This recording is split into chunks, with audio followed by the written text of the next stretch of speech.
Awesome weekend, very special weekend, especially yesterday with the opportunity to celebrate our 4 seniors. I talked a little bit about it yesterday in the press conference, but it's extremely rare that you have 4 seniors and they're all 5th-year seniors and all redshirted for different reasons. But what a wonderful group of young people who have left their mark not only on the court but in the classroom and in the community.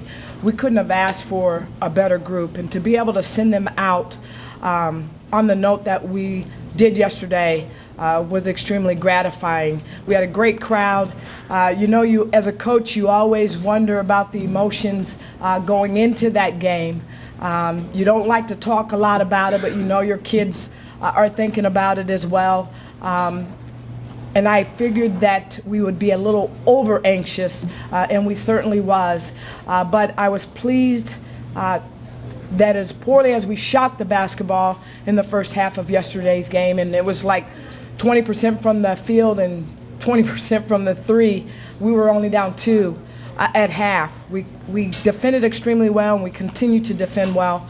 And one of the things that I told them at halftime, I said, ladies, I understand we all want to win this game, and we want to win it badly. But right now, you are defending yourselves. We are getting great shots. You've got to just settle in and just let the basketball come out of your hand normal. We're not going to win the basketball game in one shot. Just settle in. You're getting great shots. And we were certainly able to do that. We talked about winning the third quarter. Came out and went on a run the third quarter and start to really put some things together offensively. So I loved how we came out and made some adjustments and really just started to play within ourselves and let the game come to us. Again, I can't say enough about our 4 seniors in Charnay Lamar, Amber Sorensen, Jen Kaido, and Steph Davison in terms of what they've meant to this program. So again, it was good to win that basketball game, and then obviously Jen Kaido scoring her 1,000th point was just a cherry on top. It's a great week for us. We come back tomorrow, and we're going to play against a very good Southern team. Southern won at Indiana State yesterday. Southern beat us. Seems like a long time ago, which it was. It was a weekend of Missouri Valley play. We're a better team. They're a better team. Southern has 2 of the best guards in the league in Rashonda Napier and Macklin. And then they have one of the best post players in the league in Diana Pierre. They're playing extremely well.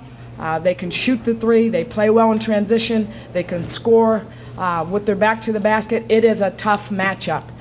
We're going to have to really be able to mix it up defensively, and where they really hurt you, not only can they hurt you in transition and what they do in terms of their execution in the half court, but they offensive rebound extremely well from all 5 positions. So it's something that we're really going to have to pay attention to. But our mindset going into this does not change. It's always been about us and how much better can we be the next time out, and that will be our approach going into practice tomorrow, coming up with a game plan and going in and trying to defeat a very good Southern team.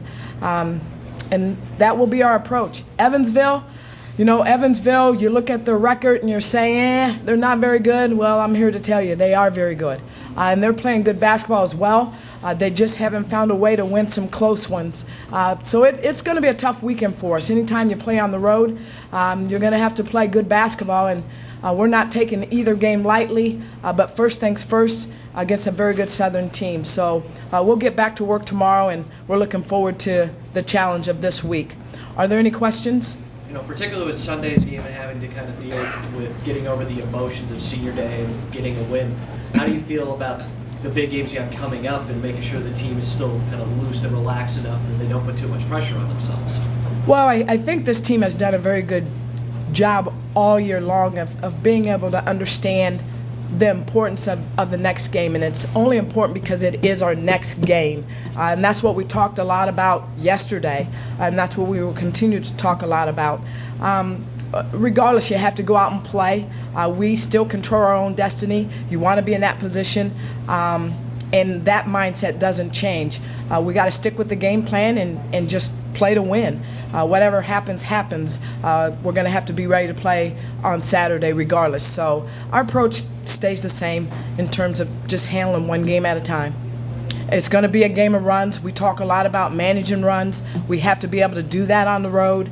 I think our kids understand that, and we just have to be able to stay in the moment and make adjustments and go out and execute on both sides of the ball. Can you remember either here at UNI or elsewhere in your basketball career where for the final week of the regular season you have 4 teams all this close to possibly winning the title? I have not. This is as crazy and as mumble-jumbled as I've ever seen. And I'm just happy that we're in that mix. But it's certainly exciting for our league. It's exciting for all of the teams that have that opportunity. And we're looking forward to seeing what we can do to make sure that we have at least a share of that. Any other questions? Thank you.